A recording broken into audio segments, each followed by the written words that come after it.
வணக்கம் நேயர்களே, ஒரு நாடு ஒரே வரி நிகழ்ச்சிக்கு உங்களை வரவேற்கிறோம். இன்று நள்ளிரவிலிருந்து நாடு புதிய பாதையை நோக்கி பயணிக்கவிருக்கிறது. ஜிஎஸ்டி ஒற்றை வரி விதிப்பு முறை அமலுக்கு வரவிருக்கிறது. இந்த சமயத்தில் ஜிஎஸ்டிக்கு மாறுவது எப்படி என்பது குறித்து நேயர்களுடைய சந்தேகங்களுக்கான ஆலோசனைகளை நிகழ்ச்சியில் நேரலையில் பார்க்கவிருக்கிறோம். தொலைபேசி வாயிலாக நேயர்கள் தங்களுடைய சந்தேகங்களை கேட்கலாம். ஆலோசனைகள் வழங்குவதற்காக வரித்துறை நிபுணர்கள் திரு ஸ்ரீனிவாசன் மற்றும் திரு கணேஷ் பிரபு அரங்கத்திற்கு வந்திருக்கிறார்கள். வணக்கம் திரு ஸ்ரீனிவாசன். வணக்கம். வணக்கம் திரு கணேஷ் பிரபு. வணக்கம் திரு ஸ்ரீனிவாசன். இன்னைக்கு இறுதி நாள், கடைசி அந்த பழைய வரி விதிப்பு முறை இன்னைக்கோட முடியுது. இந்த சமயத்துல வியாபாரிகள் எதுக்கெல்லாம் தயாரா இருக்கணும்? ஓகே, முதலாக அவங்களுடைய கையிருப்பு சரக்கை சரியாக தெரிந்து கண்டுபிடிச்சு வச்சிருக்கணும். இரண்டாவது, அவங்களுடைய பில்லு ஜிஎஸ்டியில் ஒரு பில் படிவம் சொல்லியிருக்காங்க. அந்த பில் படிவம்ல சில முக்கியமான ஹெச்எஸ்என் கோடுன்னு ஒன்று சொல்லணும். அப்புறம் அந்த ப்ராடக்ட்டுக்கு என்ன ரேட்டுன்றது இருக்குது, அதை அவங்க சரியாக தயார் பண்ணி வச்சுக்கணும். மூணாவது, அவங்களுடைய சாஃப்ட்வேர் மென்பொருள் வச்சுருந்தாங்கன்னா அந்த சாஃப்ட்வேரில் கொஞ்சம் கொஞ்சமாக அந்த ஜிஎஸ்டி ரேட்லாம் அப்டேட் பண்ணி வச்சுக்கணும். அவங்களுடைய வாடிக்கையாளருடைய ஜிஎஸ்டி நம்பர் வச்சுருந்தாங்கன்னா அதை வாங்கிக்கணும். அவங்களுடைய ஜிஎஸ்டி நம்பர் அவங்களுடைய சப்ளையர்ஸ்க்கு எல்லாருக்கும் கொடுத்து வச்சிருக்கணும். இன்னைக்கு ராத்திரிலிருந்து புதிய வரி விதிப்பு முறை அமலுக்கு வருது. திரு கணேஷ் பிரபு, இந்த மாற்றங்கள் தெரிய வர்றதுக்கு எவ்வளோ நாட்கள் ஆகும்? இந்த மாற்றங்கள் எல்லாருக்குமே புரியறதுக்கு குறைஞ்சபட்சம் ஒரு 2 வார காலமாவது ஆகும். நான் என் பொருளுக்கு என்ன ரேட்டு தெரியும், அதுக்கப்புறம் ஏன்னா நிறைய ரூல்ஸ் இருக்கு, நிறைய ப்ரொசீஜர் இருக்கு, சின்ன சின்ன விஷயமா நிறைய இருக்கு. ஒரு சின்ன இன்வாய்ஸ்னு ஸ்ரீனிவாசன் சொன்னாரு, அதுல 17 மேண்டேட்டரியா கொடுக்க வேண்டிய இன்ஃபர்மேஷன் அப்படின்றது சொல்றாங்க. ஸோ இதெல்லாம் தெரிய வரத்துக்கு கம்மி ஒரு 2 வார காலம் ஈஸியா ஆயிடும். நம்ம பண்ணுவாங்க, பிசினஸ்லாம் பண்ணுவோம், ஆனா இதெல்லாம் புரிஞ்சு செயல்படுறதுக்கு ஒரு 2 வார காலம் மினிமம் ஆகும். திரு ஸ்ரீனிவாசன், ஆரம்பத்தில் ஜிஎஸ்டிக்குள்ள தகவமைச்சுக்கிறதுல என்னென்ன சிக்கல்கள் இருக்கு? ஸோ முதல்ல அவங்களுடைய ஜிஎஸ்டி நம்பர் அவங்களுடைய வாடிக்கையாளர்கிட்ட வாங்கிறது ஒரு பெரிய காரியம். அதே மாதிரி இவங்களுடைய ஜிஎஸ்டி நம்பரை அவங்களுடைய எல்லா வெண்டார், இப்போ டெலிஃபோன்லேருந்து ஆரம்பித்து இன்டர்நெட்லேருந்து ஆரம்பித்து எல்லாருக்கும் இவங்களுடைய ஜிஎஸ்டி நம்பரை பதிவு செய்யணும். ஸோ அது ஒரு பெரிய காரியம். இரண்டாவது, அவங்க ஒரு நிறைய பொருட்களை வியாபாரம் செஞ்சாங்கன்னா ஒவ்வொரு பொருட்களுக்கும் ஒவ்வொரு விதமான கோடு சொல்லியிருக்காங்க அரசாங்கத்தில். அந்த பர்டிகுலர் கோடு, அது பேர் ஹெச்எஸ்என் கோட் அப்படின்னு சொல்கிறாங்க. இதுவே சேவை பண்ணாங்கன்னா அதுக்கு சர்வீஸ் கோடுன்னு ஒன்று இருக்குது. அந்த சேவை கோடை தயாரித்து வச்சுக்கணும். அது ஒரு முக்கியமான ஒரு பாயிண்ட்டு. அடுத்த முக்கியமான விஷயம் என்னென்னா, அவங்களுடைய கையிருப்பு சரக்கில் அரசாங்கம் என்ன சொல்லியிருக்காங்கன்னா, அவங்க அரசாங்கத்துக்கு டிக்ளேர் பண்ணாங்கன்னா பெனிஃபிட் தரும் அப்படின்னு சொல்லியிருக்காங்க. அப்படின்றதுனால அவங்க கையிருப்பு சரக்கில் கலால் வரி கட்டியிருக்காங்களா இல்லையா அப்படின்றத அவங்களுடைய மேனுஃபேக்சரர் அவங்ககிட்ட, உற்பத்தியாளர்கிட்ட தெரிஞ்சு வச்சுக்கணும். ஸோ இதெல்லாம் ஒரு முக்கியமான விஷயங்கள் ஜிஎஸ்டி வரும்பொழுது.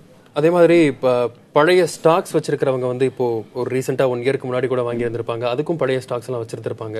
அவங்க எல்லாம் எதுக்கு இப்போ மாறிக்கணும், எதுக்கு தயாராகிக்கணும் இந்த சமயத்தில்? ஸோ இப்போ என்னன்னா, அந்த பழைய ஸ்டாக் அதே ஒரு பேக்கேஜ்டு ப்ராடக்டா இருந்தால் எம்ஆர்பி போட்டு தான் வந்திருக்கும் அந்த ஸ்டாக். ஸோ அந்த எம்ஆர்பி ஸ்டாக்கு புதுசாக எம்ஆர்பி மாற்ற முடியாது, அந்த எம்ஆர்பிக்குள்ள தான் வித்தாகணும். ஆனால் அந்த ஸ்டாக் ரேட் மாறுது. இப்போ ஃபார் எக்ஸாம்பிள், இப்போ உதாரணத்துக்கு பார்த்தீங்கன்னா, ஒரு 5% பொருள்ன்றது இப்போ 18% வருது, மதிப்பு கூட்டு வரையிலேருந்து மாறும் பொழுது. ஸோ 18% போட்டு அவங்க விற்கும் பொழுது அவங்களுடைய மார்ஜின், அவங்களுடைய லாபம் கம்மியாகிறதுக்கான வாய்ப்புகள் இருக்குது. அதை என்ன சொல்கிறாங்க அரசாங்கத்தில், அதை நாங்கள் காம்பன்சேட் பண்ணுறோம், திருப்பி கொடுக்குறோம். அதுக்கு அந்த ஸ்டாக் சரக்கை அரசாங்கத்துக்கு ஒரு படிவம் சொல்லியிருக்காங்க, ஜிஎஸ்டி ட்ரான் 1. அந்த படிவத்தில் நாம் தெரிவித்தோன்னா அதில் கலால் வரி கட்டியிருக்கிறதுக்கான உங்களுக்கு அந்த படிவம் டாக்குமெண்ட் இருந்ததுன்னா அந்த என்டையர் கலால் வரியும் எடுத்துக்கலாம் அப்படின்னு சொல்லியிருக்காங்க.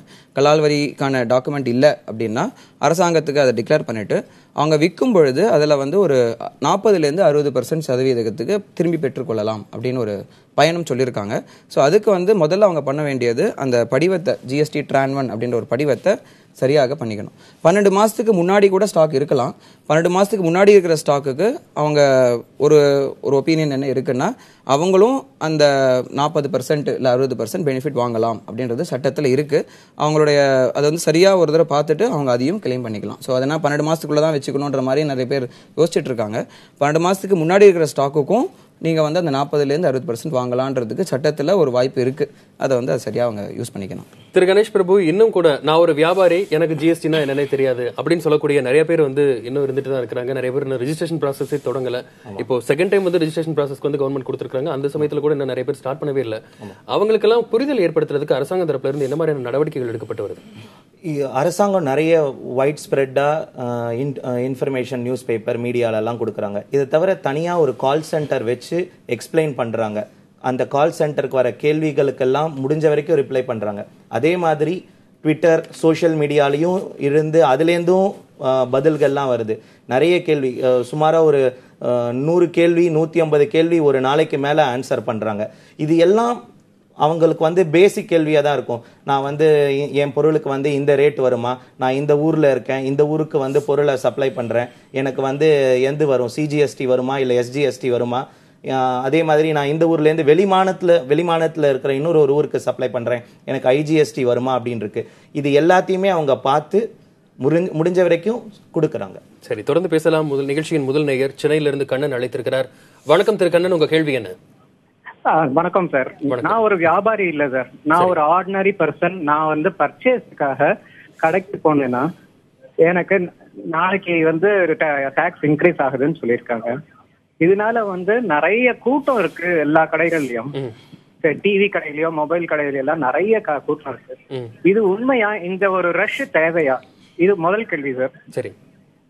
ரெண்டாவது கேள்வி வந்து வெளி ஊர்ல இருந்து வெளிநாட்டுல இருந்து நான் இப்ப ஏதாவது கோல்டு அந்த மாதிரி ஏதாவது எடுத்துட்டு வந்தா இப்போ இருக்கிற டாக்ஸுக்கும் இப்ப வரப்போற டாக்ஸ் நாளையில இருந்து வரப்போற டாக்ஸுக்கும் வித்தியாசம் இருக்கா?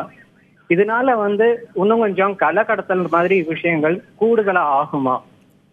அது நம்ம கவர்மெண்டோட ரெஸ்ட்ரிக்ஷன்ஸ், அது பாதுகாப்பு அதெல்லாம் இருக்கிறது போக இன்னும் அது நடந்துட்டு இருக்கிறதுனால கேட்கறாங்க. நன்றி திரு கண்ணன். தொடர்ந்து பாருங்கள். திரு ஸ்ரீனிவாசன், இந்த மாதிரி ஏன் இவ்வளவு ஒரு பரபரப்பா எல்லாருமே ஓடிட்டு இருக்காங்க, கடைகள் போனா வந்து எல்லாருமே வாங்கிட்டு இருக்காங்க, இன்னைக்கு கூட எல்லாம் முடிஞ்சிருது அப்படிங்கிற மாதிரி எல்லாருமே வாங்குறாங்களே, ஏன் இந்த பரபரப்பு, இதுக்கு பின்னாடி இருக்கிற உண்மை என்ன அப்படின்னு கேட்கிறாரு. முதல்ல இதுக்கு முதல் விஷயம் நிறைய பேருக்கு இருக்கிற அறியாமையினால சில பேர் வந்து ஒரு பயத்துல நாளைக்கு ஏதோ விலை உடனே ஏறிடுமோன்ற ஒரு பயத்துல இருக்காங்க. பட் எங்களுடைய எக்ஸ்பீரியன்ஸில் பார்த்தோன்னா நிறைய பேர் வந்து எல்லாருமே வந்து ஒரு வெயிட் அண்ட் வாட்ச் அப்ரோச் தான் வச்சிருக்காங்க. தட் இஸ் விலையை வந்து உடனே ஏற்ற போகிறோம் அப்படின்ற மாதிரி யாருமே வந்து சொல்லலை. அண்ட் எல்லா பொருளோட விலையும் ஏறுன்றதும் கண்டிப்பாக கிடையாது. முக்கால்வாசி பொருளோட விலை கம்மியாகிறதுக்கும் கண்டிப்பாக வாய்ப்புகள் இருக்குது, கம்மியும் ஆகும். அது அரசாங்கத்தில் இன்ஷூர் பண்ணியிருக்காங்க, ரேட்டும் அதுக்கேற்ற மாதிரி தான் வச்சிருக்காங்கன்றதுனால இந்த பதட்டம் வந்து ஒரு தேவையில்லாத ஒரு பதட்டமாக தான் இருக்குது. சில கம்பெனியில் இந்த ஜிஎஸ்டின்ற ஒரு வச்சு அதை வந்து ஒரு மார்க்கெட்டிங்காகவும் யூஸ் பண்ணியிருக்காங்க, ப்ரீ ஜிஎஸ்டி சேல் அப்படின்ற மாதிரி சொல்லி அதை விற்பனை நோக்கத்தோடய ஒரு வச்சுட்டு இருக்காங்க. ஸோ அது ஒரு பகுதியாக இருக்கு. மேபி சில இண்டஸ்ட்ரி பார்த்தீங்கன்னா ஆட்டோமொபைல் அந்த மாதிரி கார் கம்பெனிஸ்லாம் சில ப்ராடக்ட்டுக்கு ரேட் ஏறலாம் கொஞ்சம், பட் அதுவும் பயங்கரமான ஒரு வித்தியாசம் வரதுக்கான வாய்ப்புகள் கிடையாது. பட் இதை ஒரு உத்தியா வச்சு பழைய ஸ்டாக் எல்லாம் கிளியர் பண்றதுக்கு அவங்க ஒரு பதட்டத்தில் பண்ணக்கூடிய விஷயங்கள் தான் இது முதல் பாயிண்ட். ஸோ இரண்டாவது, கோல்டு வெளியிலேருந்து கொண்டு வரும்பொழுது இப்போதைக்கு கஸ்டம்ஸ் டியூட்டி சுங்கவரின்னு ஒன்று கட்டிட்டு இருக்கோம். அந்த கஸ்டம்ஸ் டியூட்டின்றது கண்டினியூ ஆகும் ஜிஎஸ்டிக்கு அப்புறமும். ஆனால் இப்போ அந்த பர்சன்டேஜ் சுங்கவரி பிரகாரம் தான் இருக்கும். ஸோ அந்த லா வந்து அப்படியே தான் கண்டினியூ ஆகக்கூடிய விஷயங்கள் இருக்கு. ஸோ அரசாங்கம் இதனால கள்ளக்கடத்தல் அதிகமாகுமா கம்மியாகுமான்றத ஒரு வெளிநாட்டிலேருந்து வர்றது வந்து எல்லாமே சுங்கவரி மூலமாக தான் வருது. ஸோ அது இப்போதைக்கு என்ன நிலைமையோ அதே தான் வந்து ஜிஎஸ்டிக்கு அப்புறமும் கண்டினியூ ஆகும். ஆனால் உள்நாட்டுக்குள்ள இருக்கக்கூடிய இந்த ஸ்மக்லிங் ஆர் கள்ளக்கடத்தல்ன்றது ஓரளவு கட்டுக்குள் வரும் அப்படின்றது ஒரு எதிர்பார்ப்பு இருக்கு. எல்லாமே பிகாஸ் என்ன ஆன்லைன்ல எல்லாமே இணையதளத்தில் இன்டகிரேட் பண்ணதுனால ஓரளவு கம்மியாகும் அப்படின்ற ஒரு எதிர்பார்ப்பு இருக்கு. சரி, அடுத்ததாக கோபிச்செட்டிப்பாளையத்திலிருந்து அருள் டானியல் அழைத்திருக்கிறார். வணக்கம் திரு அருள் டானியல், உங்க கேள்வி என்ன? வணக்கம் சார். என்னோட கேள்வி என்னன்னா, இப்போ ஜிஎஸ்டி வர்றதுக்கு இத்தனை நாள் ஆனதுக்கு காரணம் ஸ்டேட் கவர்மெண்ட் சென்ட்ரல் கவர்மெண்ட் ரெண்டு பேத்துக்குமே பவர் கொடுத்து எக்ஸைஸ் டியூட்டிலையும் வேட்லையும் 50% எடுத்துக்கலான்றதுனால தானே சார் இவ்வளவு நாள் ஆச்சு. அப்ப எப்படி சார் இது வந்து கேஸ்கேடிங்க குறைக்கும் அப்படின்னு சொல்லி சொல்றாங்க. எப்படி இருந்தாலும் வந்து எக்ஸைஸ் டியூட்டின்னு வேட்னு பேர் இருக்காத தவிர ஆனா ஜிஎஸ்டின்றது இருக்கதானே சார் செய்யும். அப்ப எப்படி இருந்தாலும் கேஸ்கேடிங் இருக்கதானே செய்யுது. அப்ப எப்படி சார் குறையும் பிரைசஸ்? சரி, தொடர்ந்து நிகழ்ச்சி பாருங்கள். திரு கணேஷ் பிரபு இதற்கான பதில். இப்போ இவ்வளோ நாளாக ஒரு மேனுஃபேக்சரருக்காக மட்டும்தான் அவரால் மட்டும்தான் கிரெடிட் எடுக்க முடிஞ்சது, வேற யாராலையும் கிரெடிட் எடுக்க முடியல. இவர் சொன்ன மாதிரி இப்போ வந்து உற்பத்தி பண்ணும்போது பே பண்ணுற சுங்கவரியோ இல்லை ஒரு வேட் லெவியோ இது வந்து மேனுஃபேக்சரால் மட்டும்தான் இது ரெண்டு கிரெடிட்டையுமே எடுக்க முடிஞ்சுது. ஆனால் ஒரு சேவை பண்ணுறவர் ஒரு பொருள் வாங்குறாரு அப்படின்னா அவரால் அந்த ஸ்டேட்டில் பே பண்ண வேட் அவரால் கிரெடிட் எடுக்க முடியாது. அதே நேரத்தில் ஒரு வியாபாரம் செய்கிறவர் அவர் ஒரு பொருள் வாங்குறாரு விற்கிறாரு, ஒரு சாதாரண ஒரு ஹோம் அப்ளையன்சஸோ இல்லை ஏதோ வீட்டுக்கு உபயோகமான பொருளோ ஏதோ ஒரு கிராசரி ஐட்டமோ ஏதோ ஒரு மெயின் டீலர்கிட்டேருந்து வாங்குறாருன்னா அவருக்கு இந்த எக்ஸைஸ் லெவி பண்ணது அந்த டீலர் அந்த மேனுஃபேக்சர்கிட்ட பே பண்ண லெவி ஒரு காஸ்டாக தான் இவ்வளோ நாளாக இருந்திருக்கு. அவருக்கு வந்து இதனால கிரெடிட் எதுவுமே கிடைக்கல.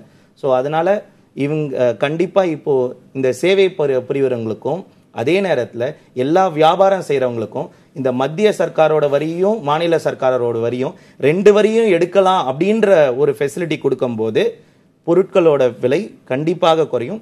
ஆனால் நாளைக்கு கிளம்புற குறையுமா அப்படின்னு கேட்டால் அது வந்து ஒரு சந்தேகக்குட்பட்ட கேள்வி. ஏன்னா இது வந்து ஒரு சின்ன ப்ராசஸ். இந்த ப்ராசஸை வந்து இந்தியா இன்னைக்கு ராத்திரியிலேருந்து ஆரம்பிக்குது. கண்டிப்பாக போற ரொம்ப நியர் ஃபியூச்சர்ல படிப்படியா ஒரு 2-3 மாசத்துல இதோடைய பெனிஃபிட்டை நம்ம கொஞ்சம் கொஞ்சமா ரீட் பண்ண ஆரம்பிச்சோம். சரி, அடுத்ததாக தஞ்சையில இருந்து ஹரிபிரபு அழைத்திருக்கிறார். வணக்கம் திரு ஹரிபிரபு, உங்க கேள்வி என்ன? வணக்கம் சார். வணக்கம் சார். இப்போ நம்ம கோல்டுக்கு 3% டாக்ஸ் சொல்லியிருந்தாங்க, ஜிஎஸ்டி. சரி, இப்போ கோல்டு நம்ம பர்ச்சேஸ் பண்ணும்போது 3% ஜிஎஸ்டி கட்டி வாங்கிடுறோம். இப்போ நம்ம அதை கொண்டு போய் அடகு வைக்க போறோம் அப்படின்னோம்னா, இப்போ பிரைவேட் பேங்கா இருந்தாலும் சரி, நேஷனலைஸ் பேங்கா இருந்தாலும் சரி, இல்ல நம்ம உள்ளூர்ல லோக்கல்ல வட்டி கடையில போய் வைக்கிறோம் அப்படின்னாலும் அவங்க நமக்கு ஏதாவது ஜிஎஸ்டின்னு சார்ஜ் பண்ணுவாங்களா? சரி, இல்ல அவங்களுக்கு ஏதாவது பர்சனலா ஜிஎஸ்டின்னு போடுவாங்க அப்படின்னு சொல்லி எங்கள்கிட்ட ஏதாவது வாங்குவாங்களா? அந்த மாதிரி தெரியும் சார். ரெண்டாவது, இப்ப நம்ம பேங்க்ல டெபாசிட் பண்றோம், அந்த மாதிரி வர இன்ட்ரெஸ்ட் வகையில வர இன்கம்க்கு ஏதாவது ஜிஎஸ்டி சார்ஜ் பண்ணுவாங்களா? அது தெரிஞ்சுக்கணும். சரி, தொடர்ந்து பாருங்கள் திரு ஸ்ரீனிவாசன். ஓகே, சரக்கு மற்றும் சேவை வரி அப்படின்றது ஒரு சரக்கோ இல்லை சேவையோ வாங்கினாதான். இப்போ பேங்க்ல போயிட்டு நாம வந்து லோன் எடுக்கிறோம் அப்படின்னா அந்த லோனுக்கு இன்ட்ரெஸ்ட்டுக்கு ஜிஎஸ்டி கிடையாது. ஆனால் அந்த லோனுக்கு ப்ராசஸிங் சார்ஜ்னு ஏதாவது வாங்குவாங்க இல்லையா, அந்த அடிஷ்னல் சர்வீஸ் சார்ஜுக்கு ஜிஎஸ்டி உண்டு. அது இப்போவே வந்து சேவை வரி சர்வீஸ் டேக்ஸ் 15% இருக்குது, அது வந்து இப்போது 18% மாறுது. ஸோ அந்த பகுதிக்கு மட்டும்தான் உங்களுக்கு சரக்கு மற்றும் சேவை வரி வரும். மற்றொரு கேள்வி வந்து ஜிஎஸ்டி, இன்னொரு கேள்வி வந்து இந்த ஜிஎஸ்டியுடைய எதிர்பார்ப்புகள். ஐ மீன் அதுக்கு பார்த்தோம்னா மற்ற இன்ட்ரெஸ்ட் இன்கம் அது எதுக்கும் வந்து ஜிஎஸ்டி கிடையாது. ஸோ அது வந்து அவர் வருமான வரி தாக்கல் செய்யணும், பட் ஜிஎஸ்டியில் அது கவர் ஆகாது. சரி, தொடர்ந்து பேசலாம். அடுத்ததாக பெங்களூரில் இருந்து திருப்பதி அழைத்திருக்கிறார். வணக்கம் திருப்பதி, உங்க கேள்வி என்ன? வணக்கம் திரு திருப்பதி, இணைப்புல தான் இருக்கிறீங்க. தொலைக்காட்சி ஒலியை கம்மி பண்ணிட்டு பேசுறேன். சார், எனக்கு நான் பெரிய பேப்பர் கடை வச்சிருக்கேன். சரி, இப்ப எனக்கு வந்து நான் இப்ப வந்து மாசம் வந்து எனக்கு வந்து மேக்சிமம் வந்து ஒரு 75,000 ரூபாயில இருந்து 80,000 ரூபாய் வரையும் வருது. சரி, இப்ப நான் வந்து அன்னைக்கு ஒரு 10 ரூபாய் 5 ரூபாய் இந்த வர்ற பேப்பர், இரும்பு, பிள்ளையா இரும்பு, சரி, இதுங்களை வந்து நான் வாங்கி நான் போட்டிருக்கேன். இப்ப எனக்கு வந்து இது இருக்குங்களா சார்? இல்ல, உங்களுக்கு வருட நீங்க வருவாய் வந்து உங்களுடைய பிசினஸ் 20 லட்சம் ரூபாய்க்கு மேல பண்றீங்களா? ஒரு வரும் சார், ஒரு 18 லட்சம் ரூபாய் இருந்து 20 லட்சம் ரூபாய்க்குள்ள வரும். சரி, தொடர்ந்து நிகழ்ச்சி பாருங்கள். திரு ஸ்ரீனிவாசன், அதாவது இந்த மாதிரி ஸ்கிராப் பிசினஸ் பண்ணிட்டு இருக்காரு, இவருக்கு வந்து எப்படி? ஆண்டு வியாபாரம் 20 லட்சத்தை தாண்டாத வரைக்கும் உங்களுக்கு ஜிஎஸ்டி பதிவு செய்யணுன்ற அவசியம் கிடையாது, ரெஜிஸ்ட்ரேஷன் பண்ணணுன்ற அவசியம் இல்லை, ஜிஎஸ்டி கட்டணுன்ற அவசியமும் கிடையாது. ஆனால் அதில் ஒரு டிஸ்அட்வான்டேஜ் என்னன்னா, அவர் வாங்கும்போது ஏதாவது ஜிஎஸ்டி இருந்ததுன்னா, முக்கால்வாசி எல்லாமே இவங்க ஸ்கிராப் பொருள் எல்லாமே ஜிஎஸ்டி ஏதாவது ஒரு நிறுவனத்திலேருந்து வாங்குறாங்க, அவங்க ஜிஎஸ்டி போட்டு கொடுத்தா மட்டுமே தான் இவர் செலவாகும். பட் அது வரைக்கும் ஆண்டு வியாபாரம் 20 லட்சம் தாண்டாத வரைக்கும் ஜிஎஸ்டின்றது உங்களுக்கு வராது. ஸோ பண்ணணும்னு அவசியம். சரி, தொடர்ந்து பேசலாம். நேர்களே, நிகழ்ச்சி ஒரு சிறிய இடைவெளிக்கு பிறகு தொடரும்.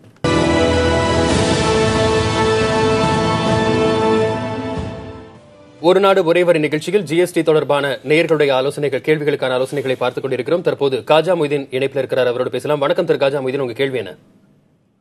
சார் வணக்கங்க. வணக்கம், உங்க கேள்வி கேட்கலாம் திரு காஜா மொய்தீன். நான் வந்து கம்பெனி தொழில் செஞ்சுட்டு இருக்கிறேனுங்க. சரி, நான் கம்பெனி தொழில் செஞ்சுட்டு இருக்கிறேங்க திருப்பூர்ல. ஜாப் ஒர்க் செஞ்சுட்டு இருக்கிறோம். சரி, இந்த கட்டு வாரமான ஒரு 30-40 பில்லு போடுவோம். சரி, அதை பத்தி கொஞ்சம் விவரம் வேணுங்க. அதாவது நீங்க பண்ற தொழிலுக்கு வந்து பில்லு போடுறீங்க, அதுல என்ன கேள்வி, என்ன உங்களுடைய கேள்வி என்ன? இதுக்கு ஏதாவது ஜிஎஸ்டி வரி ஏதாவது இருக்குங்களா? ஜிஎஸ்டில மாறுறதுக்கு உங்களுக்கு இருக்கக்கூடிய சந்தேகம் இருக்கு. சரி, இதுக்கான ஆலோசனை பார்க்கலாம். திரு கணேஷ் பிரபு, இப்போ இவர் வந்து ஜாப் ஒர்க் பண்றேன் அப்படின்றாரு. இது எல்லா ஜாப் ஒர்க்கருக்குமே பொதுவா இருக்கிற கேள்விதான். இப்போ யாரெல்லாம் ஜாப் ஒர்க் பண்றாங்களோ அவங்க எல்லாருக்குமே கவர்மெண்ட் என்ன சொல்றாங்கன்னா, இது ஒரு சேவையா தான் ட்ரீட் பண்றாங்க. பொருள் எல்லாம் அவங்க பிரின்சிபல்ட்டேருந்து இவங்களுக்கு வந்துடும். இவங்க அதை கன்வெர்ட் பண்ணிட்டு ஒரு செமி ஃபினிஷ்டு குட்ஸாவோ இல்லை முழுமை அடைஞ்ச ஒரு ஃபுல் பொருளாவோ அவங்க வந்து கொடுத்துருவாங்க. இப்போ இப்படி இருக்கிற சூழ்நிலையில இவருக்கு வந்து இவருடைய சேவை பண்ற டர்ன் ஓவர், அதாவது இந்த ஜாப் ஒர்க்கோட டர்ன் ஓவர் 20 லட்சம் ரூபாயை தாண்டினா அப்போதான் அவர் வந்து இதில் ரெஜிஸ்டர் பண்ணணும். இல்லைன்னா அவர் வந்து ரெஜிஸ்டர் பண்ண தேவையில்லை, அவருக்கான ஜிஎஸ்டியும் அப்ளிகபிள் இல்லை. இப்படி பார்க்கும்போது ஒரு சின்ன இது மாதிரி சின்ன சின்ன சங்கடங்கள் இவங்களுக்கு மாதிரி சின்ன ஆப்ரேட்டருக்கு எப்போ வரும்னா, இவர் யாருக்கு இந்த ஜாப் ஒர்க்கை பண்ணி கொடுக்குறாரோ அவர் ரெஜிஸ்டர்டு பர்சனாக இருந்தால் அந்த ரெஜிஸ்டர்டு பர்சன் இவர் அன்ரெஜிஸ்டர்ட் பர்சன்டேந்து வாங்குறதுனால அவர் டாக்ஸ் கட்டணும் அப்படின்ற மாதிரி சட்டம் இருக்குது. ஸோ அதனால அவருடைய பிரின்சிபல் என்ன சொல்லலாம், நான் இதெல்லாம் பண்ண முடியாது, ஸோ அதனால நீங்கள் ரெஜிஸ்ட்ரேஷன் எடுத்துக்கோங்கன்னு சொல்லலாம். பட் ஆனால் ஜென்ரலாக 20 லட்ச ரூபா தாண்டுற வரைக்கும் எல்லா ஜாபர்க்கையும் சேவையாக எடுத்துட்டு 18% சேவை வரி வரலாம். அடுத்ததாக திருப்பூர்ல இருந்து ரமேஷ் அழைத்திருக்கிறார். வணக்கம் திரு ரமேஷ், உங்க கேள்வி என்ன? சார் ஜிஎஸ்டிங்கிறது வந்து சார் மார்க்கெட்டிங்லாம் எப்படிங்க சார் பண்றது அப்படின்னா ஈரோடுல மார்க்கெட்ல சந்தை வியாபாரி எப்படி பண்றதுன்னு கேட்கலாம் தான் சார். அது என்ன ஃபீல்டுல கேக்குறீங்க? மார்க்கெட்னா எதுல? பனியன் சம்பந்தப்பட்டது சார். மார்க்கெட்ல சந்தை வியாபாரி பண்றதெல்லாம் எப்படிங்க சார் ஜிஎஸ்டி பண்றது கேட்க. நீங்க மார்க்கெட்டிங் பண்ணிட்டு இருக்கீங்களா? மார்க்கெட்டிங் பண்றதுக்கு சார் கேக்குறேங்க. சந்தை வியாபாரிகள் திரு ஸ்ரீனிவாசன். ஓகே, ஸோ இவர் மார்க்கெட்டிங் பண்ணுறதுக்காக கேட்குறாரு. இப்போது இவர் சந்தையில் போய் விற்கிறாருன்னா, இப்போ அங்கே சந்தையில் இவருக்கு தனியாக ஒரு கடை வச்சிருக்கிறாரோ, இல்லை சந்தையில் கடை கிடையாது பட் இன்னொரு கடையிலேருந்து எடுத்துன்னு வந்து அவர் அங்கே விற்கிறார் அப்படின்னா, கடையிலேருந்து வெளில எடுத்துன்னு வரும்பொழுது அவரால் பில்லு போட முடியாது, ஏன்னா அவர் விற்கலை. ஸோ அப்போ வந்து அவர் டிசியோ இல்லை ஏதாவது ஒரு அரசாங்கம் இன்னும் அதுக்கு கிளாரிட்டி கொடுக்கல, பட் இவே பில் வரலாம் அப்படின்னு சொல்லியிருக்காங்க. அது வந்து வெளியில் எடுத்துன்னு வந்துட்டு அவர் எப்போ விற்கிறாரோ அப்போ வந்து அந்த பில்லு போட்டு விற்றாகணும். அந்த இப்போதைக்கு ரெடிமேட் கார்மெண்ட்ஸ் இதெல்லாம் வந்து அதனுடைய விலை 1000 ரூபாய்க்கு கம்மியாக இருந்ததுன்னா 5% வரி வரும்னு சொல்லியிருக்காங்க. அதுவும் 20 லட்சத்துக்கு மேலே போனால் தான், வியாபாரத்துக்கு போனால் தான் அது வரும். அடுத்து வந்து அவங்க அப்போவே வந்து ஹேண்ட் பில் போட்டு கொடுக்கலாம், கையிலே கூட பில் போட்டு கொடுக்கலாம். அவங்க ஏதாவது நோட் பேட் வச்சுருந்தாங்கன்னா அந்த பில்லே எழுதி, அந்த பில்லையே எழுதி அவங்களோட கஸ்டமர் யாரோ அவங்க பேர் எழுதிட்டு அந்த பர்டிகுலர் அமௌண்ட் போட்டு 5% வரி விதிச்சார்னா 5% வரியை போட்டு கொடுத்துடலாம். ஸோ மார்க்கெட்டிங் பண்ணிக்கலாம். ஆனால் இப்போது அவர் கடையிலேருந்து டைரெக்டாக கஸ்டமருக்கு அனுப்புகிறாரு அப்படின்னா தென் அப்போ வந்து டிரான்ஸ்போர்ட் சார்ஜஸ் போடுறாருன்னா அந்த டிரான்ஸ்போர்ட் சார்ஜுக்கும் சேர்த்து தான் அவர் வந்து வரி போட்டாகணும். அந்த பொருளுக்கான வரி என்னவோ அதே தான் அந்த டிரான்ஸ்போர்ட் சார்ஜுக்கும் போட்டு மொத்தமாக அனுப்பிச்சாகணும். தொடர்ந்து பேசலாம். அடுத்ததாக முகமது அழைத்திருக்கிறார். வணக்கம் திரு முகமது, உங்க கேள்வி. சார் என்னுடைய கேள்வி என்னன்னா, நான் வந்து நாகர்கோவில் பக்கத்துல இருக்கேன் சார், தக்கலை. சரி. அப்ப நான் வந்து இந்த பாம்பேல இருந்து ஒரு 2 மாசத்துக்கு ஒரு வாட்டி போவேன். அதாவது பெல்ட் கொஞ்சோண்டு ஃபேன்சி ஒரு 1.5 லட்சம் ரூபா பொருள் எடுத்துட்டு வருவேன். சரி. எடுத்து வந்தா நான் வந்து என்னோட கேரளா பார்டர் திருவனந்தபுரத்துல தான் ஒரு 6-7 கடை ஈஸ்ட் போய் சப்ளை பண்றது கொடுக்குறது. சரி. இதுக்கு எனக்கு ஏதாவது ஜிஎஸ்டி? எனக்கு கடையெல்லாம் கிடையாது சார், வீட்டுல வச்சுதான் இது பண்ணேன். வீட்டுல இறக்கி வச்சுட்டு அப்புறமா வந்து ஒரு 6-7 கஸ்டமர் டெய்லி கொண்டு கொடுக்குறது. சரி. பெல்ட் சார், பெல்ட் கொஞ்சோண்டு ஃபேன்சி இதெல்லாம் எடுப்பேன். சரி. 2 மாசத்துக்கு ஒரு வாட்டி போவேன். போய் ஒரு 1 லட்சம் ரூபா 1.5 லட்சம் ரூபா எவ்வளவு காசு இருக்கோ அதுக்கு ஏற்ற மாதிரி போய் எடுத்தேன் சார். அப்படின்னாலுமே உங்களுடைய வியாபாரம் வந்து 20 லட்சம் வரைக்கும் போகுதா? அவர்லாம் செல்லமா 2 மாசத்துக்கு ஒரு வாட்டி 1.5 அவ்வளவுதான், ஒரு 1.5 லட்சம் ரூபா வரும். சரி சரி, தொடர்ந்து நிகழ்ச்சி பாருங்கள். திரு கணேஷ் பிரபு, இவர் வந்து எடுக்கக்கூடிய சரக்கு வந்து 20 லட்சம் ரூபாய்க்கு போகல அப்படின்னா கூட இவர் கடையில போய் மறுபடியும் விற்க தான் போறாரு. வீட்டில தான் இருக்கிறாரு, ஒரு பதிவு பண்ணப்பட்ட ஒரு கம்பெனியும் கிடையாது அப்படிங்கிற மாதிரி சொல்லியிருக்காரு. இவர் ஏதாவது நடைமுறை பின்பற்றணுமா? இப்போ இவர் வந்து வாங்க போறது வெளியூர்ல இருந்து போய் வாங்கி வரேன்றாரு, பாம்பேல போய் நான் ஒருத்தர்ட்ட இருந்து வாங்கி வரேன்றாரு. இப்போ அவருக்கு விற்கிறவர் ஒரு ரெஜிஸ்டர்டு பர்சனா இருந்தா அவர் வந்து இவர் வெளியூர்ல இருக்கிறதுனால ஐஜிஎஸ்டி அப்படின்னு லெவி பண்ணுவாரு. இப்போ இவர் வந்து யார்கிட்ட விற்க போறாரோ அவங்கள்ட்ட அந்த ஐஜிஎஸ்டியும் சேர்த்து இவர் மார்ஜின் தாண்டணும். ஒரு உதாரணத்துக்கு ஒரு 100 ரூபா பொருள் அப்படின்னா இப்போ 28 ரூபா இருக்குன்னு வச்சுக்கோங்களேன். அந்த 28 ரூபாயும் சேர்ந்து தாண்டி ஒரு பொருள் 128 ரூபாய் ஆயிடுது. இவர் 150 ரூபாய்க்கு வித்தாருன்னா இதை வேணா அவர் காஸ்ட்டை அப்சர்வ் பண்ணிக்கலாம். இல்லை அவர் விற்க போகிறதே 135 ரூபாய்க்கு தான் விற்க போகிறேன்றான்னா அவருக்கு கண்டிப்பாக ரெஜிஸ்ட்ரேஷன் தேவைப்படும். அதே மாதிரி அவங்க வீட்டில் கூட அவர் ரெஜிஸ்ட்ரேஷன் பண்ணிக்கலாம். ஏன்னா அவருடைய தொழில் அது மாதிரி இருக்கிறதுனால அந்த அவர் வீடியே அட்ரஸ் ப்ரூஃபாக கொடுத்து ரெஜிஸ்ட்ரேஷன் பண்ணி அவர் அந்த இந்த பிசினஸ் பண்ணலாம். சரி, அடுத்ததாக செல்வ விநாயகம் அழைத்திருக்கிறார். வணக்கம், உங்க கேள்வி என்ன? சார் வணக்கம் சார். வணக்கம் சார், நான் அரியலூர் மாவட்டத்திலிருந்து பேசுறேன். சரி சார், இப்போ வந்து வாகனங்களுக்கு வந்து விலை இந்த ஜிஎஸ்டில வந்து விலை வந்து குறையுது அப்படிங்கிற மாதிரி வந்து நியூஸ் வந்துட்டு இருக்கு. சரி சார், இப்போ வந்து டிராக்டர் விவசாயத்துறையில வந்து பயன்படுத்துற வந்து டிராக்டர் அது சம்பந்தமான எக்யூப்மெண்ட்ஸ்னுடைய ரேட் ஆஃப் வந்து ஜிஎஸ்டில வந்து அதிகரிக்குமா குறையுமா சார்? என்ன மாதிரி நிலையில இருக்கு சார்? சரி, தொடர்ந்து நிகழ்ச்சி பாருங்கள். திரு ஸ்ரீனிவாசன், இந்த மாதிரி விவசாயத்திற்கு பயன்படுத்தக்கூடிய பொருட்களுடைய விலையில என்ன மாதிரி மாற்றம் ஏற்படும்? இப்போ டிராக்டர் அப்படின்னா அதுக்கு வந்து 12% வரி விதிச்சிருக்காங்க. இவ்வளோ நாளாக வந்து டிராக்டர்ஸ் வந்து இதில் கிடையாது, கலால் வரியில் எக்ஸைஸ் டியூட்டியில் கிடையாது. அதுக்கு எக்ஸம்ஷன் கொடுத்துருந்தாங்க. பட் 12% வந்திருக்கு. பட் அவங்க 12% விதிச்சாலும் அவங்க வாங்குற பொருட்கள், டிராக்டர் சம்மந்தமான வாங்குற பொருள் எல்லாத்துக்குமே 28% டேக்ஸ் இருக்குது. ஸோ முன்னாடி வாங்கும்போது இருந்தது, இப்பயும் இருக்குது. ஸோ அதனால் பெரிய விலை மாற்றம் டிராக்டரில் வராது. கம்மியாகிறதுக்கு தான் பாசிபிலிட்டி இருக்குது. ஒன்று. இரண்டாவது, அக்ரிகல்ச்சருக்கு சம்மந்தமான பொருட்கள் எல்லாத்தையும் வந்து அரசாங்கம் வந்து எதர் 0% இல்லை 5% அதுக்குள்ளே தான் வச்சுருக்காங்க. எதுவும் பயங்கரமாக இன்க்ரீஸ் பண்ணல. ஒன்லி டிராக்டருக்கு மட்டும்தான் அவங்க வந்து 12% அப்படின்ற மாதிரி சொல்லியிருக்காங்க. அக்ரிகல்ச்சர் மிஷினரி எல்லாத்துக்கும் ஸ்பெசிஃபிக்காகவே அரசாங்கம் வந்து 0% சொல்லியிருக்காங்க. சரி, அடுத்ததாக ஜான் ஜெயராஜ் இணைப்பில் இருக்கிறீங்க. வணக்கம் திரு ஜான் ஜெயராஜ், உங்க கேள்வி என்ன? வணக்கம். நான் வந்து 25 வருஷமா ஒரு மெர்கண்ட் எக்ஸ்போர்ட்டர். சரி, நான் வந்து இப்ப வந்து எக்ஸைஸ் டியூட்டி பே பண்ண மாட்டேன். AR1 ஃபார்ம்ல கொடுத்துருவேன், பாண்ட் எக்ஸிக்யூட் பண்ணுவேன். என்ன எக்ஸ்போர்ட் பண்றீங்க சார் நீங்க? சேல்ஸ் டாக்ஸ்க்கு ஃபார்ம் ஹெச் கொடுத்துட்டு நான் எக்ஸ்போர்ட் பண்ணிக்கிட்டு இருக்கேன். ஆனா இப்ப வந்து ஜிஎஸ்டி பே பண்ணணும் அப்படிங்கிறாங்க. என்னுடைய ப்ராடக்ட் வந்து 28%, 5 லட்சம் ரூபாய்க்கு வாங்கினா 1,40,000 ரூபாய் ஜிஎஸ்டி பே பண்ணணுங்கிறாங்க. 1,40,000 என்னுடைய ப்ராஃபிட்டா இருக்காது. அப்ப அந்த மாதிரி சிரமத்தை நான் எப்படி சமாளிக்க? அதுக்கு என்ன ஃபார்ம்ஸ் வந்து இருக்கா? சரி, திரு கணேஷ் பிரபு. இப்போ இவரை பொறுத்த வரைக்கும் இவர் வந்து எக்ஸ்போர்ட்டர், மர்ச்சன்ட் எக்ஸ்போர்ட்டர் அப்படின்றாரு. அதாவது இவர் வந்து யார் ப்ரொடியூஸ் பண்ணுறாங்களோ அவங்கள்ட்டேருந்து அந்த பொருளை வாங்கிட்டு அவங்கள்ட்டே நேர இவர் வாங்கினா அந்த பொருளை அப்படியே இவர் எக்ஸ்போர்ட் பண்ணிடுறேன் அப்படின்றார். ஸோ இவர் இவ்வளோ நாளாக எக்ஸைஸ் டியூட்டியும் கட்டியிருக்க மாட்டார், அதே மாதிரி வேட்டும் கட்டியிருக்க மாட்டார். இனிமேல்ட்டு என்ன ஆகும்னா, இவர் யார்கிட்டேருந்து வாங்குறாரோ அப்போ அவங்க வந்து ஐஜிஎஸ்டி அப்படின்னு லெவி பண்ணுவாங்க. இவர் அதை கிரெடிட் எடுத்து எக்ஸ்போர்ட் பண்ணும்போது டேக்ஸை கட்டி எக்ஸ்போர்ட் பண்ணி டேக்ஸை ரீஃபண்ட் வாங்கிக்கலாம். இல்லை அப்படின்னா இவர் நேர கட்டின டேக்ஸை ரீஃபண்ட் வாங்கிக்கலாம். அதுக்கான ஒரு சின்ன படிவம் சொல்கிறாங்க, ஒரு ப்ரொசீஜர் இருக்குது. அப்ளிகேஷன் அக்செப்ட் ஆன 7வது நாள் 90% அமௌண்ட் அவங்க அக்கௌண்ட்டில் கிரெடிட் ஆகிடும் அப்படின்றது சட்டத்திலேயே அவங்க தெளிவாக போட்டிருக்காங்க. ஸோ அதனால் இந்த 1,40,000 இவர் பே பண்ணுறது அடுத்த மாதமோ இல்லை அதுக்கு அடுத்த மாதமோ ரீஃபண்டாக அவருக்கு கிடைச்சிடும். சரி, அடுத்ததாக மும்பையிலிருந்து கணேஷ் அழைத்திருக்கிறார். வணக்கம் கணேஷ், உங்க கேள்வி என்ன? என்வி ரமேஷுங்க. வணக்கம் ரமேஷ், உங்க கேள்வி என்ன? என்னோட கேள்வி வந்து, இப்போ பிசினஸ்க்கு நாங்க கம்பெனி நடத்துறோங்க. அந்த கம்பெனில வந்து பிசினஸ் டிராவல் பண்றோம். இந்த ஃபிளைட் டிக்கெட்டு, அதுக்கப்புறமா அந்த ஹோட்டல் பில்ஸ், அதுல இருக்கிற சர்வீஸ் டாக்ஸ் எல்லாம் வந்து நம்ம வந்து கிரெடிட் எடுத்துக்க முடியுமா? சரி, வேற ஏதாவது கேள்வி இருக்கா உங்களுக்கு? இது ஒண்ணுதாங்க எனக்கு ஒரு கேள்வி. தொடர்ந்து நிகழ்ச்சி பாருங்கள் திரு ஸ்ரீனிவாசன். ஓகே, ஸோ ஜிஎஸ்டி வந்து உங்களோட செலவில் இருக்கிற எல்லா ஜிஎஸ்டியும் கிரெடிட் எடுத்துக்கலாம், சிலது தவிர. இப்போ ஃபார் எக்ஸாம்பிள் ட்ராவல் போகிறாருன்னா இப்போது கம்பெனியுடைய ஜிஎஸ்டி நம்பரையும் எடுத்துகிட்டு போகணும். இன்கேஸ் அவர் வந்து ஸ்டே பண்ணுறாரு, ஹோட்டலில் ஸ்டே பண்ணுறாருன்னா கம்பெனியோட ஜிஎஸ்டி நம்பர் அந்த ஹோட்டல் பில்லில் அவர் போட்டு கொடுத்துட்டாருன்னா அந்த ஹோட்டலில் இருக்கிற ஜிஎஸ்டி நம்பர் கிரெடிட்டையும் கம்பெனி எடுத்துக்கலாம். ஆனால் ஒரே ஒரு இதுக்கு மட்டும் எடுத்துக்க முடியாது, ஃபுட்டு. ஸோ ஃபுட்டுக்கு மட்டும் ஜிஎஸ்டி போய்ட்டு இருந்தாங்கன்னா அந்த ஃபுட்டுக்கான ஜிஎஸ்டி கிரெடிட் மட்டும் எடுத்துக்க முடியாது. மற்றபடி ட்ராவல் பண்ணுறாங்க எல்லாத்துலேயும் நம்மளோட நிறுவனத்துடைய ஜிஎஸ்டி நம்பரை அவங்க வந்து யார் சேவை கொடுக்குறாங்களோ அவங்களுக்கு பதிவு செய்துட்டாங்கன்னா கண்டிப்பாக எடுத்துக்கலாம். மஞ்சுநாத் கோவிலிருந்து அழைத்திருக்கிறார். வணக்கம் திரு மஞ்சுநாத், உங்க கேள்வி என்ன? சார் வணக்கம் சார். இப்போ வந்து ஷூ பாலிஷ் ஒர்க் பண்ணிட்டு இருக்கேன் சார், ஏஜென்சி எடுத்து. சரி, இப்போ அதுக்கு வந்து ஃபுட்வேருக்கு தான் நமக்கு வந்து ஸ்லாப் காமிச்சிருக்காங்க. இந்த பாலிஷ் ஐட்டத்துக்கு ஸ்லாப்ல வரலையே சார், அது என்ன பண்ணுவோம் நம்ம? அப்போ இது என்ன கேட்டகரியில் வரும்னு கேட்டிருக்கிறீங்க. தொடர்ந்து நிகழ்ச்சி பாருங்கள் திரு ஸ்ரீனிவாசன். ஓகே, ஸோ சிலது வந்து மொத்தமாக 1400 ஐட்டம் இருக்குது, ஒவ்வொன்றும் ஒரு வரி விதிப்பில் இருக்குது. ஷூ பாலிஷ் ஐட்டமுக்கு அவங்க கண்டிப்பாக ஏதாவது ஒரு இப்போதைக்கு அவங்க என்ன பண்ணணும்னா அவங்களுடைய உற்பத்தியாளர் யார்கிட்ட வாங்குறாங்களோ அவங்கக்கிட்ட கண்டிப்பாக அந்த பொருளுக்கான HSN கோடுன்னு ஒன்று இருக்கும், கண்டிப்பாக இருக்கும். ஸோ அவங்ககிட்டேருந்து அந்த HSN கோடை வாங்கினாங்கனாலே அந்த பர்டிகுலர் ஷெட்யூலில் என்ன ரேட்டுன்றதை அவங்களால தெரிஞ்சுக்க முடியும். அடுத்ததாக பரமக்குடியிலிருந்து திரு மணிகண்டன் அழைத்திருக்கிறார். வணக்கம் திரு மணிகண்டன், உங்க கேள்வி என்ன?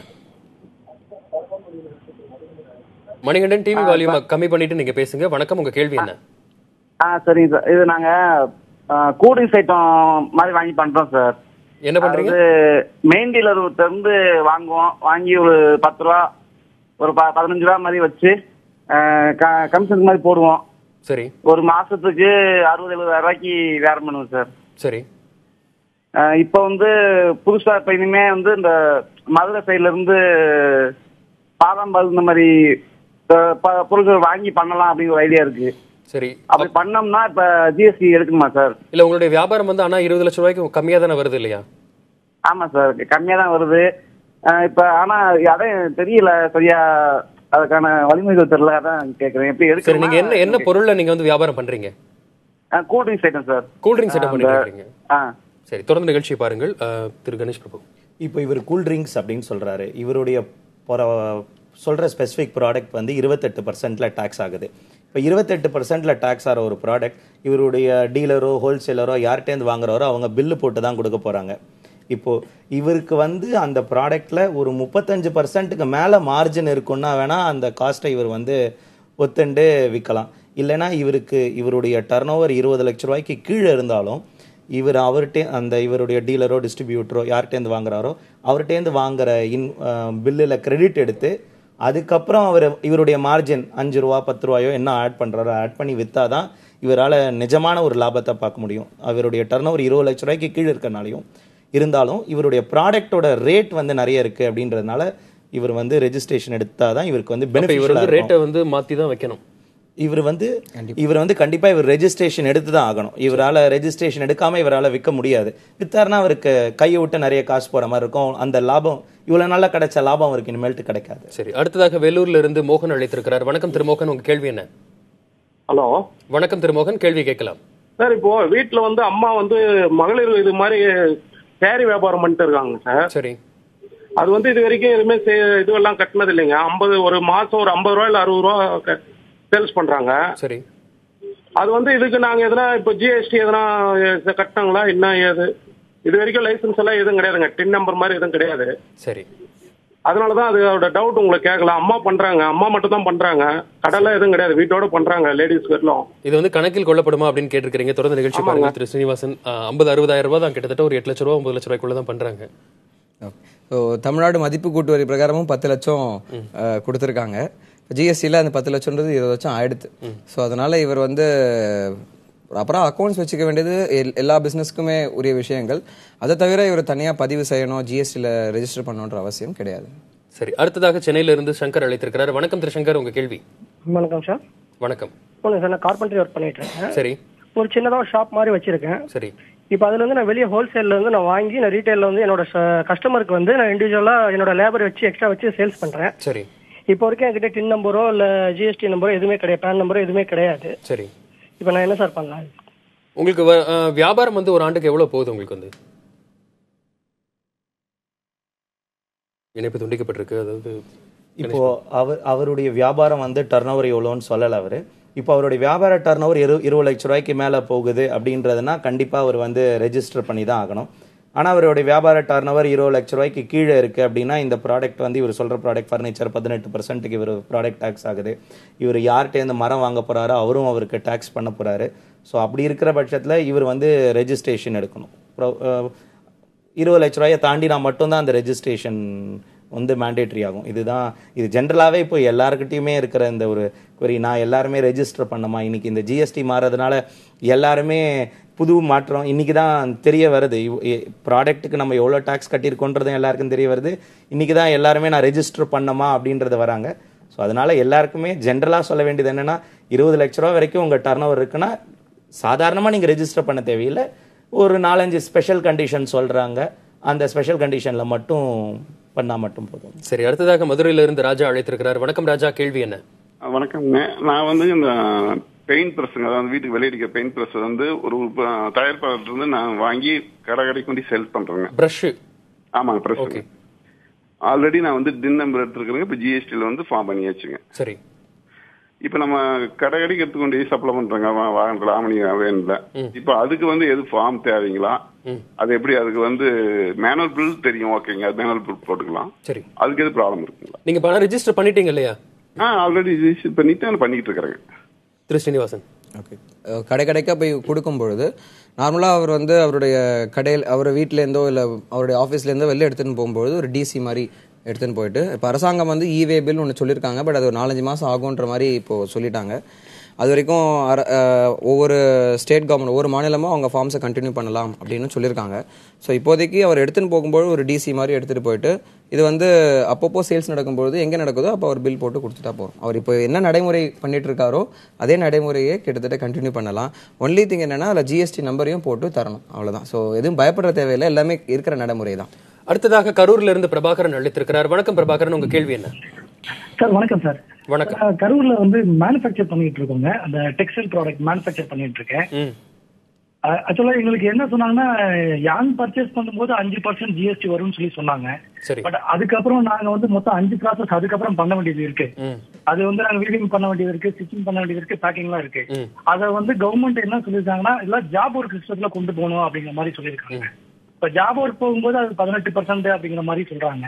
இப்ப மொத்தம் நாங்க கிட்ட 6-7 ப்ராசஸ் பண்ணி தான் அந்த ப்ராடக்ட் நாங்க சேல் பண்ண போறோம். சோ அப்படி இருக்கும்போது எங்களோட ப்ராடக்ட்டுக்கு நாங்க எவ்வளவு சார் ஜிஎஸ்டி கட்ட மாதிரி இருக்கும்? நான் வருஷத்துல 3 crores பண்ணிட்டு இருக்கேன். சரி, விலையும் எப்படி நிர்ணயிக்கணும்னு உங்களுக்கு ஒரு கேள்வி இருக்கு. தொடர்ந்து நிகழ்ச்சி பாருங்கள். திரு கணேஷ் பிரபு, இப்போ இவர் வந்து யான் பண்றோம் அப்படின்றாரு. இது யான்ல நிறைய ப்ராசஸ் இருக்கும் அப்படின்னு சொல்றாரு. இதை இவர் வேற ஒருத்தர்கிட்ட கொடுத்து ஜாப் ஒர்க் பண்ணாரு அப்படின்னா அந்த ஜாப் ஒர்க்கர் வந்து அந்த அவருடைய ஜாப் ஒர்க்கர் சார்ஜஸ்க்கு ஜிஎஸ்டி ஜென்ரலா ஜாப் ஒர்க்கு 18%, டெக்ஸ்டைலுக்கு மட்டும் 5% சார்ஜஸ் இருக்கு. ஸோ அந்த 5% சார்ஜை ஜாப் ஒர்க்கர் சார்ஜ் பண்ணுவார். அது இந்த இவருக்கு யாரை இவர் விற்கிறாரோ அவருக்கு வந்து கிரெடிட் எலிஜிபிள். ஸோ இப்படி இருக்கிற சூழ்நிலையில் இவர் வந்து இவருடைய ப்ராடக்டை விற்கும்போது இந்த ப்ராசஸிங் சார்ஜஸ் அதில் இருக்கிற கிரெடிட் எல்லாத்தையும் சேர்த்து வச்சு ஃபைனலாக இவர் ப்ராடக்டை விற்கும்போது அவர் யான் தான் விற்கிறேன் அப்படின்றாரு. யானுக்கு டெக்ஸ்டைலுக்கு நிறைய இந்த ப்ராடக்ட்ஸ்க்கு 5% தான் டேக்ஸில் வருது. இவ்வளோ நாளாக டேக்ஸே இல்லாத ஐட்டம் வேறு அது. ஸோ அதனால் அவர் 5% டேக்ஸ் வச்சு ஃபைனலாக ப்ராடக்ட் விற்பார். அடுத்ததாக திருச்சியிலிருந்து திரு டீன் அழைத்திருக்கிறார். வணக்கம் டீன், உங்கள் கேள்வி என்ன? வணக்கம் சார். வணக்கம். நான் வந்து ஒரு சிவில் இன்ஜினியர். சரி.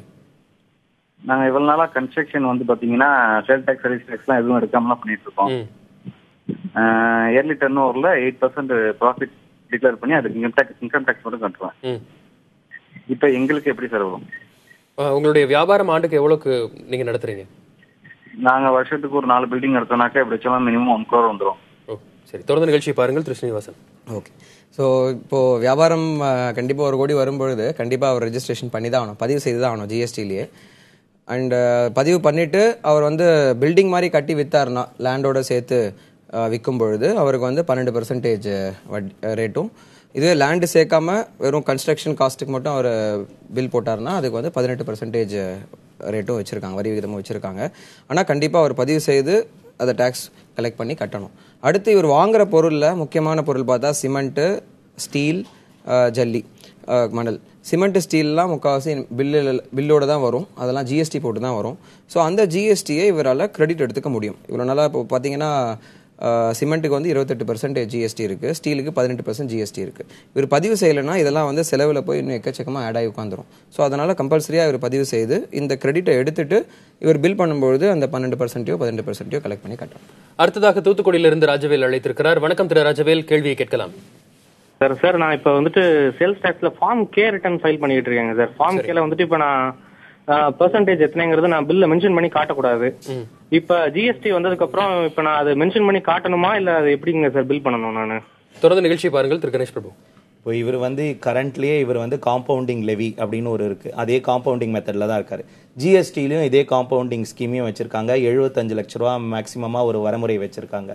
இப்போ இவர் இந்த காம்பவுண்டிங் ஸ்கீம்லேருந்து கரண்ட் பழைய காம்பவுண்டிங் ஸ்கீம்லேருந்து ஜிஎஸ்டி காம்பவுண்டிங் ஸ்கீம் மாறும்போது இவருக்கான விதிக்கப்படுற மேஜரா ஒரு 3 கண்டிஷன் என்ன அப்படின்னா, இவர் வந்து கலெக்ட் பண்ணக்கூடாது, டேக்ஸ் கலெக்ட் பண்ணக்கூடாது. இவர் யார்கிட்டேருந்து வாங்குறாரோ அவங்க சார்ஜ் பண்ணியிருப்பாங்க, அந்த கிரெடிட்டும் இவருக்கு கிடையாது. அதே மாதிரி இவர் என்ன பொருள்லாம் விற்கிறாரோ அந்த விற்கிற பொருளோட இன்வாய்ஸில் நான் ஒரு காம்பவுண்டிங் டீலர், நான் டேக்ஸ் கலெக்ட் பண்ணக்கூடாது அப்படின்றத ஒரு கண்டிஷனாக போட்டு இவர் பில் ரைஸ் பண்ணலாம். இவருடைய இன்வாய்ஸில் இவ்வளோ நாளாகவும் டேக்ஸ் கலெக்ட் பண்ணியிருக்க மாட்டார், இனிமேல்ட்டும் டேக்ஸ் கலெக்ட் பண்ணக்கூடாது. அந்த ஸ்கீம் அப்படியே தான் இப்போ ஃபாலோ ஆக போகிறது. திரு ஸ்ரீனிவாசன், தற்போதைய வரி விதிப்பு முறை வந்து இன்னைக்கோட முடியுது, நாளைக்கு புது வரி விதிப்பு முறை வருது, ஒரே வரி விதிப்பு முறை. இந்த சமயத்தில் வந்து வியாபாரிகளுக்கு மக்களுக்கு இருக்கக்கூடிய சந்தேகங்களை போக்குறதுக்கு அரசாங்கம் தரப்புல இருந்து என்ன மாதிரியான நடவடிக்கைகள் எடுத்திருக்காங்க? உடனடி சந்தேகத்தை தீர்க்கணும்னா என்ன செய்யலாம்? உடனடி சந்தேகம்னா அந்த ஹெல்ப்லைன் கொடுத்துருக்காங்க 1800. அது தவிர ஒரு மெயில் ஐடியும் கொடுத்துருக்காங்க, CBC Mitra help desk @icegate.gov.in. அந்த பர்டிகுலர் இமெயில் ஐடிக்கும் அவங்க மெயில் அனுப்பலாம். ஸோ அது மூலமாக ப்ளஸ் அது தவிர அரசாங்கம் வந்து சர்வீஸ் டேக்ஸ் டிபார்ட்மெண்ட் மூலமாகவோ சேல்ஸ் டேக்ஸ் டிபார்ட்மெண்ட் மூலமாக நிறைய விழிப்புணர்வு முகாம் நடத்திட்டு இருக்காங்க. ஸோ அவங்களுடைய முகாமுக்கும் போயும் அணுகியும் பண்ணலாம், நிறைய நடந்துட்டும் இருக்குது அதுவும். ஸோ மெயினாக அவங்க பண்ண வேண்டியது இந்த மெயில் ஐடி மூலமாக அவங்களுடைய நிவாரணத்தை பெற்றுக்கொள்ளலாம். அடுத்ததாக ஈரோட்டிலிருந்து அக்பர் அலி அழைத்திருக்கிறார். வணக்கம் திரு அக்பர் அலி, கேள்வியை கேட்கலாம். சார் நான் இணைப்பில் தான் இருக்கிறீங்க, உங்க கேள்வி கேளுங்க. ஹலோ சார், நான் வந்து பேன் கட்சி ஜாப் ஒர்க் பண்ணிட்டு இருக்கேன் சார். எது கத்திக்கான ஜாப் ஒர்க் பண்ணிட்டு இருக்கீங்க? ஆமாங்க. சரி. அந்த ஜாப் ஒர்க் வந்து சார் நான் எடுத்து வரும்போது 20 லட்சம் ரூபாய்க்குள்ள பண்றேன். சரி. அதை வந்து நான் எடுத்துட்டு வரும்போது மறுபடியும் என்னால ஜிஎஸ்டி நம்பர் எடுக்கணுமா சார்? நான் ஏதாவது இடையில ஏதாவது பிடிச்சாங்கன்னா நான் அதை காமிக்கணுமா? இப்போ நீங்க வந்து 20 லட்சம் ரூபாய்க்கு உள்ளதான் பண்றீங்களா வியாபாரம்? வரைக்கும் நான் வந்து அது மாதிரி தான் செஞ்சுக்கிட்டு இருக்கிறோம் ஜாப் ஒர்க். ஆனா பேன் கார்டு. ஆமா சார். சரி. திரு கணேஷ், இப்போ இவர் ஜாப் ஒர்க் தான் பண்றேன் அப்படின்றாரு. இவருடைய டர்ன் ஓவரும் 20 லட்ச ரூபாய்க்கும் கீழே இருக்காரு. இவருடைய கேள்வியிலேருந்து ஒன்று புரியுது, அவர் வந்து நான் எடுத்துன்னு வரும்போது எனக்கு நான் என்ன டாக்குமெண்ட் வச்சுக்கணுன்றாரு. டெலிவரி சலான் அப்படின்ற ஒரு டாக்குமெண்ட் வந்து யார் பொருள் தராங்களோ அவங்க வந்து கண்டிப்பாக கொடுப்பாங்க. அதில் யார் சப்ளையர், யார்கிட்ட பொருள் போக போகிறது, பொருளோட மதிப்பு என்ன, அதோடைய லோக்கல் வரி என்ன அப்படின்றத போட்டு அந்த ஒரு டாக்குமெண்ட்டை கொடுப்பாங்க. அந்த டாக்குமெண்ட்டே போதுமான ஆதாரமாக இருக்கும் இவர் இடத்துல வந்து அந்த பொருள் சேர்றதுக்கு. அதே மாதிரி இவர் ப்ராசஸ் பண்ணி ஃபினிஷ்டு குட்ஸையும் இவர் அனுப்பும்போது இவரோட இன்வாய்ஸோட இதே மாதிரி ஒரு டாக்குமெண்ட்டை, டெலிவரி சலான்ற ஒரு டாக்குமெண்ட்டை இவர் போட்டு இவர் எடுத்துன்னு போய் அவர் கஸ்டமர்கிட்ட கொடுத்துருவார். ஓகே. ஸோ அந்த டாக்குமெண்ட் மட்டும் இவர் ரெகுலராக மெயின்டைன் பண்ணிக்கணும். அடுத்ததாக கோவையிலிருந்து சௌந்தரராஜன் அழைத்திருக்கிறார். வணக்கம் சௌந்தரராஜன், உங்க கேள்வி என்ன? வணக்கம் சார். நாங்க கேட்டரிங் பிசினஸ் பண்ணிட்டு இருக்கேன் சார். கேட்டரிங் பண்றீங்க? இதுல வந்து 3 டைப். ஒண்ணு வந்து நாங்க கிச்சன்லயே செஞ்சு 100 சாப்பாடு 200 சாப்பாடுன்னு வெளியே அனுப்பிடுறாங்க சார். இன்னொன்னு மண்டபத்துல போட்டு லேபரா கான்ட்ராக்ட் எடுத்து மண்டபத்துல மெட்டீரியல் கஸ்டமர் வாங்கி கொடுத்துருவாங்க, செஞ்சு லேபர் காஸ்ட் பண்ணுவோம் சார். இன்னொன்னு நாங்களே மண்டபத்துல போய் 1000 பேர் 2000 பேருக்கு வந்து எங்க மெட்டீரியல் போட்டே பண்ணுவோம் சார். இதுல வந்து பாத்தீங்கன்னா எப்படி நாங்க சார்ஜ் பண்றதுங்க சார்? இன்னொன்னு நாங்க கிச்சன்ல இருந்து 100 சாப்பாடு எடுத்துட்டு போறது வந்து அதுக்கு வழியில ஏதாவது குறுக்காட்டினாங்கன்னா நாங்க என்ன டாக்குமெண்ட் காமிக்கணும் சார்?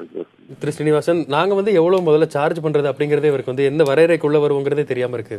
ஓகே. ஸோ இவங்க வந்து அவுட்டோர் கேட்டரர் அப்படின்ற கேட்டகரியில் வராங்க. ஸோ அவுட்டோர் கேட்டரிங் எல்லாருக்கும் வந்து 18% தான் இப்போதைக்கு வரி விகிதம் வச்சிருக்காங்க. ஸோ இவங்களோட சொன்ன எல்லா விதத்துக்கும் வந்து 18% வரி விகிதம் தான் வரும். இப்போதைக்கு வந்து 15% அதில் வேட் கட்டிட்டு இருக்காங்க. ஸோ வேற வேற வரிமுறைகள் இருக்கு. எல்லாத்தையும் போட்டுட்டு 18% ஜிஎஸ்டி அவர் சார்ஜ் பண்ணி ஆகணும்.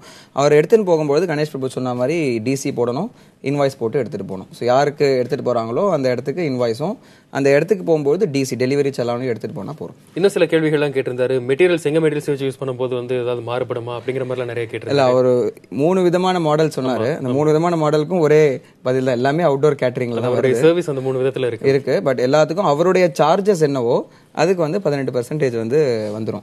பிளஸ் அவர் வாங்கும் பொழுது ஏதாவது பில்லு இல்லை ஜிஎஸ்டி கிரெடிட்லாம் இருந்ததுன்னா அதெல்லாம் அவர் வந்து கண்டிப்பாக பெனிஃபிட் எடுத்துக்கலாம். பட் முக்காசி அவர் வாங்குற பொருள் எல்லாமே வந்து வெஜிடபிள்ஸ் அண்ட் ஃப்ரூட்ஸ் தான் இருக்கும். அதில் வந்து ஜிஎஸ்டி இருக்கிறதுக்கான வாய்ப்புகள் இல்லை. அதை தவிர வேற ஏதாவது இருந்ததுன்னா அதை கிரெடிட் எடுத்துக்கலாம். அடுத்ததாக ஹைதராபாத்ல இருந்து கமல் அழைத்திருக்கிறார். வணக்கம் திரு கமல், உங்க கேள்வி என்ன?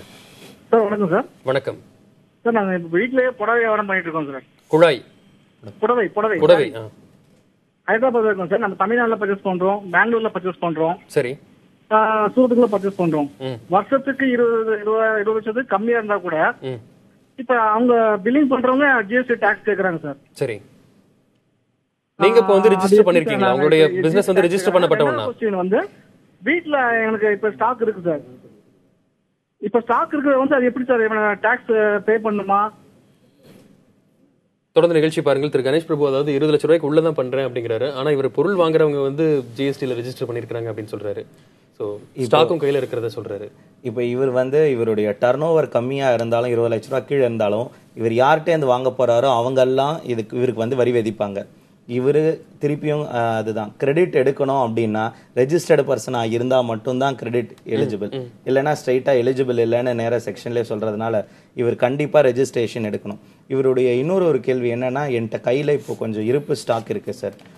இவர் வந்து இந்த இருப்பு ஸ்டாக்கை பழைய பர்சன்டேந்து யார்கிட்டேருந்து வாங்கியிருக்காரோ அவர் வந்து பில் போட்டு கொடுத்திருந்தாருன்னா அது பில்லில் இருந்ததுன்னா இவர் வந்து கிரெடிட் எடுக்க எலிஜிபிள். ஆனால் இவர் கரண்ட்லால ரெஜிஸ்டர்டு பர்சனா இல்லையான்றது மட்டும் இன்னும் ஒரு டவுட்டாக இருக்கு. கரண்ட்லால ரெஜிஸ்டர்ட் பர்சனாக இருக்கிறவங்களுக்கு தான் இந்த ஸ்கீம் இருக்கு அப்படின்னு சொல்லி கவர்மெண்ட் சொன்னதுனால இவர் ரெஜிஸ்டர்டு பர்சனாக இருந்தேன்னா இருப்பு ஸ்டாக்கை புது ரேட்ல தான் அவர் விற்கிற மாதிரி. ஸோ ரெஜிஸ்டர் பண்ணிக்கலாம். 20 கம்மியா இருந்தா கூட ரெஜிஸ்டர் பண்ணிக்கலாமா? பண்ணிக்கலாம். ஆனால் 20 கம்மியா இருந்தாலும் ரெஜிஸ்டர் பண்ணிக்கலாம். அப்போ எதுக்கு அவங்க ரெஜிஸ்டர் பண்ணணும் அப்படின்னா அந்த கிரெடிட் எடுக்கிறதுக்காக அவங்க கண்டிப்பா ரெஜிஸ்டர் பண்ணணும். இப்போ முன்னாடி கூல் ட்ரிங்க் வித்தவரும் சரி, இப்போ இந்த புடவை வியாபாரம் பண்றவரும் சரி, யார் யார் பொருள்லாம் ஹையர் ரேட் ஆஃப் டாக்ஸ் அப்படின்றோம் 28% அப்படின்றோம். இந்த 28% யார் யார் பொருள்லாம் ஹையர் ரேட் ஆஃப் டாக்ஸ் போதோ அவங்க எல்லாம் கண்டிப்பா ரெஜிஸ்டர் பண்ணாதான் அவங்களால நிஜமான ஒரு பெனிஃபிட்டை பார்க்க முடியும். ரெஜிஸ்டர் பண்ணாமல் இருக்கும்போது அவங்க கையை விட்டு பணம் போடுறது அவங்களுக்கு நல்லா தெரியும். இல்லைன்னா அவங்களுக்கு அவ்வளோ மார்ஜின் இருக்குமான்ற ஒரு டவுட்லாம் வரும். அடுத்ததாக சென்னையில இருந்து சுபா அழைத்திருக்கிறார். வணக்கம் சுபா, உங்க கேள்வி என்ன? நான் இன்டீரியர் கான்ட்ராக்டர்ஸ் ஆபீஸ்க்குலாம் இன்டீரியர் பண்ணிட்டு இருக்கோம். சரி, நாங்க வந்து எந்த பேசிஸ் காம்போசிட் சப்ளைல வருமா இல்ல ஒர்க் கான்ட்ராக்ட்ல பண்ணலாமான்னு ஒரு கேள்வி. சரி, இன்னொன்னு வந்து என்னோட ப்ராஜெக்ட்லாம் சில டைம்ல அதர் ஸ்டேட்லயும் வரும். அப்ப வந்து நான் அங்க எனக்கு தமிழ்நாடு ரெஜிஸ்ட்ரேஷன்ல தான் இருக்கு.